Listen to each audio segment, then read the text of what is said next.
Student SPS की online classes में आपका स्वागत है। आज हम स्टार्ट करेंगे ऑर्गेनिक केमिस्ट्री में चैप्टर 10 हेलोजन व्युत्पन्न, जिसके आपके 12th बोर्ड के एग्जाम में 4 नंबर के क्वेश्चन पूछे जाएंगे। सब बच्चे हेडिंग डालेंगे हेलोजन व्युत्पन्न। जब किसी एलिफेटिक या एरोमेटिक हाइड्रोकार्बन से एक या एक से अधिक हाइड्रोजन परमाणु का प्रतिस्थापन हेलोजन परमाणु द्वारा किया जाता है तो बनने वाले यौगिक को हेलोजन व्युत्पन्न कहते हैं। अब हेलोजन व्युत्पन्न की जो मैंने डेफिनेशन आपके सामने लिखी है उसके मैं कुछ एग्जांपल नीचे दे रहा हूँ। जैसे हमने लिखा RH और ARH। RH को हम यहाँ बोलेंगे एल्केन और ARH को हम बोलेंगे एरीन। तो एल्केन से मैंने हाइड्रोजन परमाणु का प्रतिस्थापन किया हेलोजन परमाणु द्वारा, तो यहाँ पर मुझे प्राप्त हो गया हेलो एल्केन्स। इसी प्रकार मैंने एरीन्स में यहाँ पर लिया मैंने H को, तो उसका मैंने बना यहाँ मैंने प्राप्त हो गया हेलो एरीन।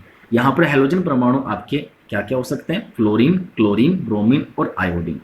यहाँ मैंने 2 वर्ड्स आपके सामने और लिखे, एलिफेटिक और एरोमेटिक, जो बातें आप पढ़ चुके हो 11वीं में। जैसे एलिफेटिक में एल्केन, एल्कीन, एल्काइन सभी को एलिफेटिक कहते हैं, और एरोमेटिक यहाँ पर बेंजीन और इसके जो व्युत्पन्न होते हैं उन सभी को हम एरोमेटिक कंपाउंड्स कहते हैं, जो आप सारी बातें 11th में पहले से पढ़ चुके हो। अब हम यहाँ पर जैसे चैप्टर में केवल 2 ही बातें पढ़ेंगे, एक हेलो एल्केन और हेलो एरीन। हम यहाँ फर्स्ट ऑल स्टार्ट करते हैं हेलो एल्केन। अब यहाँ मैंने वर्ड्स लिखा हेलो एल्केन्स। जैसे हम यहाँ देख रहे हैं, जब किसी संतृप्त हाइड्रोकार्बन से एक या एक से अधिक हाइड्रोजन परमाणु का प्रतिस्थापन हेलोजन परमाणु द्वारा किया जाता है तो बनने वाले को हम हेलो एल्केन कहते हैं।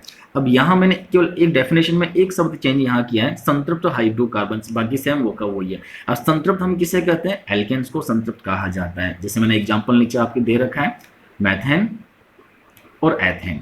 मैथेन से मैंने हाइड्रोजन परमाणु का प्रतिस्थापन किया क्लोरीन के द्वारा, और एथेन में भी क्लोरीन के द्वारा, तो यहाँ मुझे प्राप्त हो गए क्लोरोमेथेन और क्लोरोएथेन। इसी प्रकार अब हम आगे पढ़ेंगे हेलो एल्केन का वर्गीकरण।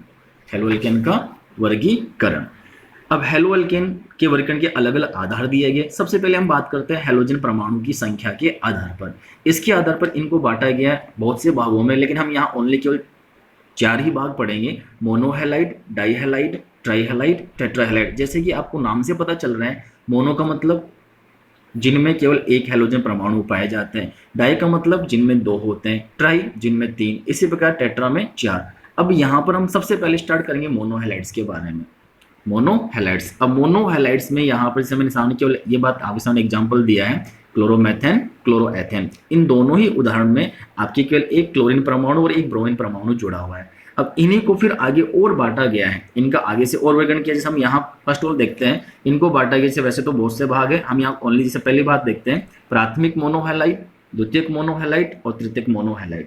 नाम से ही पता चल रहा है कि प्राथमिक, जैसे मैंने सामने लिख दिया आपके, कि जिनमें हेलोजन परमाणु कार्बन श्रृंखला के प्राथमिक कौन परमाणु से जुड़े होते हैं, उन्हें हम प्राथमिक मोनोहेलाइड्स कहते हैं। एग्जाम्पल आप ये सब पढ़ चुके हैं। यहाँ एक वर्ड्स लिखा प्राथमिक। अब प्राथमिक किसे कहते हैं, आप सब जानते हो कि वह है कार्बन परमाणु जो कार्बन श्रृंखला के एक अन्य कार्बन से जुड़ा होता है, उन सभी को हम प्राथमिक कौन परमाणु कहते हैं। तो यहाँ केवल आपको ये ध्यान रखना है कि वे सभी मोनोहेलाइड जिनमें हेलोजन परमाणु कार्बन श्रृंखला के 1 डिग्री कार्बन से जुड़े होते हैं, वो सभी के सभी आपकी प्राथमिक मोनोहेलाइड्स कहलाएंगे। इसी प्रकार हम बात करते हैं द्वितीयक की।